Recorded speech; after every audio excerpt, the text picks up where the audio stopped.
Tots els congressos per a un partit són importants, però jo crec que en el cas del Bloc este és especialment important. No tant perquè hi hagi cap canvi de direcció ni de res, perquè això en el Bloc és impossible. El Bloc té una línia molt clara, sap perfectament el que vol, ho ha sabut sempre, sabem on anem, però sí que el que n'hi ha és el posar al dia. El país canvia, la societat canvia i, per tant, una força política que intenta actuar dins d'aquesta societat també ha d'adaptar-se a aquestes noves circumstàncies o condicions. En la ponència s'ha fet un esforç, diríem, doctrinal, inclús quasi diria jo de sociològic, d'explicació molt important, i això significarà també una reflexió molt seriosa per part dels militants del Bloc. Jo crec que el deixar-se de coses, diríem, accessòries o supèrflues i centrar-se en la realitat i en els problemes profunds que té el País Valencià sí que representa un canvi important. Els militants ho entendran i esperem que el conjunt de la societat ho entenga també.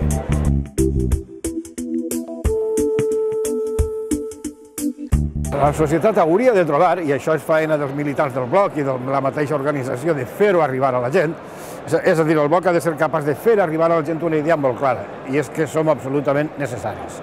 Un país se defineix per un sistema també de forces polítiques, i si no hi ha una força política que és del país, que es preocupa del país, que no està controlada des de fora del país, sinó des de dins per la mateixa gent, si no n'hi ha això, al País Valencià li falta alguna cosa important, fonamental, li falta aquesta definició. Li falta això que té Catalunya o el País Basc o Galícia, li falta el protagonisme propi i li falta escapar del que és el condicionament continu i implacable de dues forces polítiques que estan, en definitiva, condicionades, dirigides des de fora, i estos dies se veu més, estan només ocupats tots els socialistes valencians i encara més tota la dreta valenciana estan ocupats i preocupats només per unes coses que estan passant a Madrid. Del país que es preocupa, en definitiva, per a ells no existeix el país, existeix una comunitat autònoma, però a nosaltres existeix el país i és la nostra raó de ser.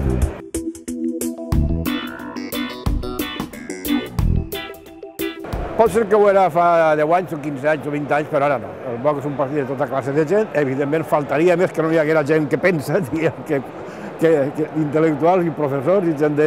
Justament l'ensenyament és una professió que posa el personal molt en contacte amb realitats molt immediates, però igual hi ha tota classe de gent. Si haguem de fer un anàlisi, diríem, per professions en el Bloc, segurament més d'un s'emportaria una sorpresa. Ja no és només això, ni remotament.